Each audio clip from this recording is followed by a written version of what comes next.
আজকে আমরা দেখব দ্বিতীয় পর্যায়ে ক্রমিক মূল্যায়ন 2025-এর জন্য ভূগোল প্রশ্ন ষষ্ঠ শ্রেণী, যেখানে পূর্ণমান 50, সময় রয়েছে 1 ঘন্টা 40 মিনিট। দেখো প্রশ্ন কেমন রয়েছে।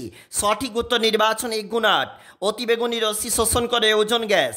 উষ্ণতার প্রসার বেশি উত্তর হবে রাজস্থানে। মৌসুমী শব্দের অর্থ উত্তর হবে ঋতু। সূর্যের আলো 200 কোটি ভাগের 1 ভাগ পৃথিবীতে এসে পৌঁছায়। ল্যাটেরাইট মাটি অনুর্বর হয়। উচ্চ রক্তচাপ কমাতে ব্যবহৃত হয় সর্পগন্ধা। যেখানে পশুচারণ, শিকার, অন্যান্য ক্রিয়াকলাপ নিষিদ্ধ তাকে বলা হয় সংরক্ষিত অরণ্য। পৃথিবীর ক্ষুদ্রতম মহাসাগর উত্তর হবে সুমেরু। 1 গুণ 8 রয়েছে। আটলান্টিকা মহাদেশে অবস্থিত ভারতের প্রথম গবেষণা কেন্দ্র উত্তর হবে দক্ষিণ গঙ্গোত্রী। কত সালে বন্যপ্রাণী সংরক্ষণ আইন চালু হয়েছিল? 1972 খ্রিস্টাব্দে। বাতাসের গতিবেগ মাপা হয় অ্যানিমোমিটার যন্ত্রের সাহায্যে।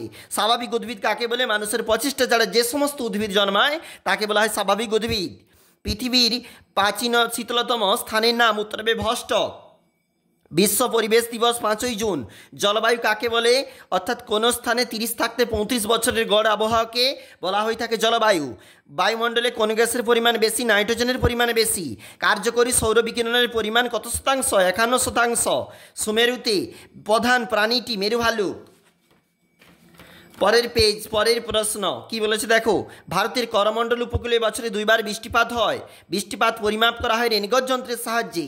কালো মাটিকে কার্পাস মাটি বলা হয়। বায়ুর আর্দ্রতা মাপা হয় হাইগ্রোমিটার যন্ত্রের সাহায্যে। ভারতে মোট বনভূমি 24.62%। এর পরে রয়েছে 2 নম্বরের প্রশ্ন এইগুলি। এর পরে রয়েছে যেখানে 3 নম্বরের প্রশ্ন এই সমস্ত, এবং 6 দাগের প্রশ্ন 5 নম্বরের। অবশ্যই দেখবে।